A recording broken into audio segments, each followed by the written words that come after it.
Oke, halo guys. Jadi kemarin ada yang nanya kepada saya, Pak Gede, kalau nyari partner tuh orang yang seperti apa sih? Oke, mau jawaban panjang atau jawaban pendek? Saya tanya, jawaban to the point aja Pak. Woi, keren ya. Oke, jadi jawaban saya kalau misalnya saya mau cari partner ada atau yang kriteria menurut saya partner bisnis yang baik gitu ya, yaitu orangnya jujur, jujur. Itu nomor satu. Ya, apa namanya nomor dua, nomor tiga, nomor empatnya jujur. Setelah jujur, itu baru yang penting adalah ya punya pengalaman bisnis dan dia punya etika bisnis yang baik, punya etos kerja yang baik, syukur-syukur punya pengalaman dan expertise, ya itu buat saya sangat penting. Tapi bukan yang terpenting. Orang boleh punya etos kerja yang baik, boleh punya expertise yang hebat. Tapi kemudian kalau misalnya dasarnya nggak jujur, susah. Saya mendingan mendingan berpartner dengan yang biasa-biasa aja tapi kita mau grow sama-sama daripada orang yang nggak jujur, karena orang kalau nggak jujur tuh susah banget. Saya paling susah bekerja sama dengan orang yang nggak jujur. Kenapa? Apalagi yang bawaannya apa namanya bawaannya sirik, iri, waduh itu susah banget buat saya. Kenapa? Karena gini, seiring berkembangnya bisnis atau tidak berkembangnya bisnis itu akan membuat seseorang tuh kelihatan aslinya. Dan aslinya saya punya pengalaman, saya punya startup yang saya mulai dengan beberapa partner, lalu kemudian ketika kita punya uang waktu itu miliaran, bayangin miliaran, kita sebuah startup yang tidak punya hutang dan tahun pertama kita udah punya uang miliaran, tahun kedua uang miliaran, lalu kemudian harus udahan. Kenapa ya? Karena ada ketidakjujuran di sana. Maksudnya ketidakjujuran apa? Ya mungkin ada beberapa hal yang apa namanya membuat akhirnya saling tidak nyaman, tapi kemudian akhir tidak bisa bekerja sama dengan baik, ya udah akhirnya bubar. Dan banyak yang saya lihat, ada banyak sekali startup-startup yang akhirnya bubar ketika tidak ada rasa trust antar antar shareholdernya, dan menurut saya itu hal yang sangat disayangkan.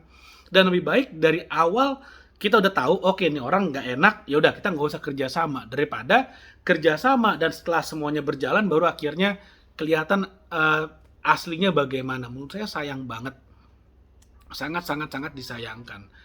Dan ini bukan katanya ya, saya sudah mengalami sendiri dan saya juga udah melihat orang-orang di sekitar saya banyak bisnis yang seperti itu. Jadi justru sebenarnya masalah itu muncul akibat dari ya ada ketidakjujuran lah, intinya seperti itu. Makanya menurut saya jujur is number one.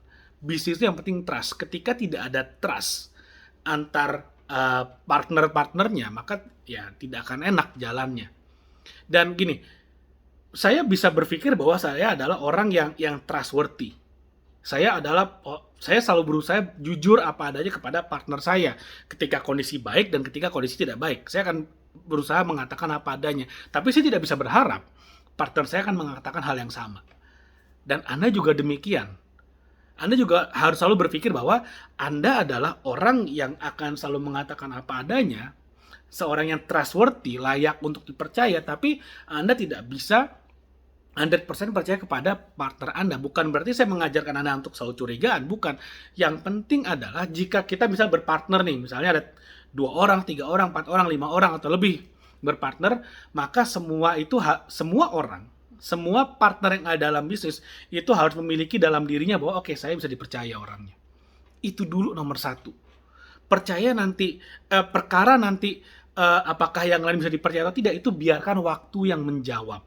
Ketika bisnisnya jalan, ketika uangnya banyak, nanti akan kelihatan kok di sana. Atau ketika bisnisnya nggak jalan atau ada masalah, nanti akan kelihatan juga di sana. Bagaimana tabiat orang-orang sebetulnya, siapa sih yang bisa dipercaya, siapa sih yang nggak bisa dipercaya.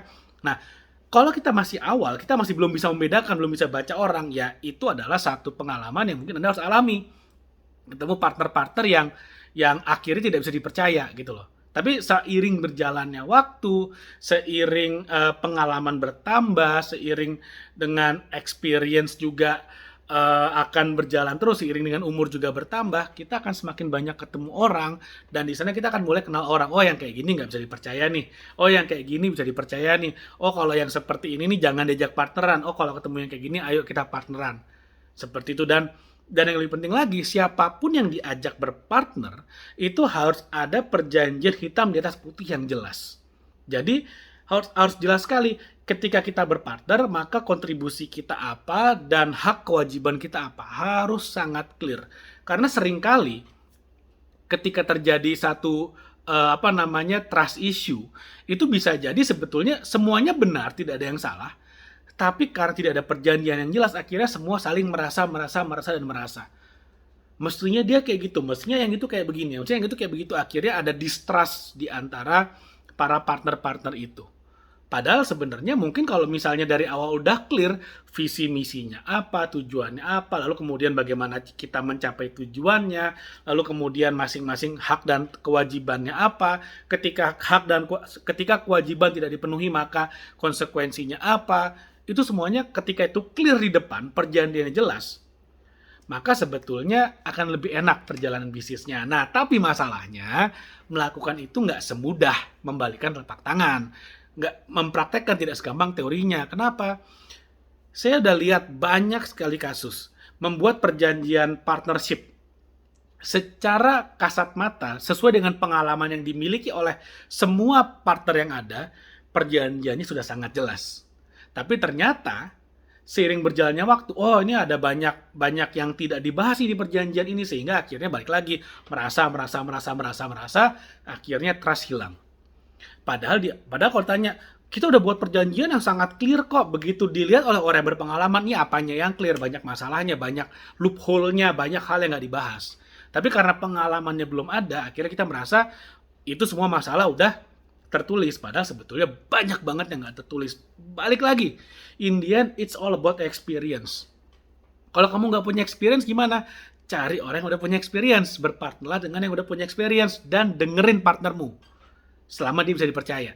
Kalau saya misalnya akan berpartner dengan sebuah startup, saya akan lihat nih orang trustworthy nggak, nih orang dengan hal-hal kecil bisa dipercaya nggak. Kalau dengan hal kecil mereka menunjukkan mereka tidak bisa dipercaya, maka mohon maaf, ya saya mundur. Mendingan saya mundur dulu deh, daripada nanti sambil jalan kita ada ketidaknyamanan, kan nggak enak. Apalagi kalau misalnya si startup ini ngeliat saya misalnya sebagai seorang mentor, misalnya ngeliat saya sebagai seorang yang bisa mengajarkan mereka. Tapi kalau misalnya udah nggak ada trust, ya mendingan nggak usah. Sama-sama nggak enak, itu nggak enak banget nanti ke depannya. Jadi mendingan kalau saya lihat, ini orang bisa dipercaya nih, yaudah ayo kita lanjut naik ke step berikutnya. Ternyata nih dengan hal yang lebih besar nih bisa dipercaya. Oke, kita naik ke step berikutnya. Seperti itu. Jadi trust is very important. Sangat penting. Trust is number one. Kalau ada masalah bagaimana? Komunikasi itu number half gitu ya, lebih penting daripada trust, karena dengan komunikasi yang baik itu bisa memunculkan trust. Kalau komunikasi juga agak susah, bagaimana? Solusi terakhir, ketemu makan bareng, cari solusi. Komunikasi yang baik terjadi ketika kita ketemu bareng, dan ketika kita udah ketemu berkomunikasi muncul trust. Jadi ketika ada masalah dengan trust, komunikasikan. Ketika komunikasi bermasalah, ketemu. Itu yang paling penting banget dalam kita berbisnis dan berpartner. Ingat, dalam berbisnis, berhasil itu adalah impian semua orang, tapi dalam bisnis kegagalan juga adalah hal yang biasa. Kalau kita berpartner, bisnisnya nggak jalan, it's okay, nggak ada masalah. Tapi please, be honest. Udah katakan aja apa adanya, jujur aja, it's okay, nggak ada masalah. Kalau misalnya ada hambatan, ada tantangan, ada challenge, kita ngomongin bareng, kita cari solusinya bersama. Itu caranya kalau kita mau langgeng dalam berpartner dalam bisnis. Jadi mudah-mudahan apa yang saya share bermanfaat. Jangan lupa like video ini, share video, dan subscribe YouTube channel ini. Thank you, sampai ketemu lagi.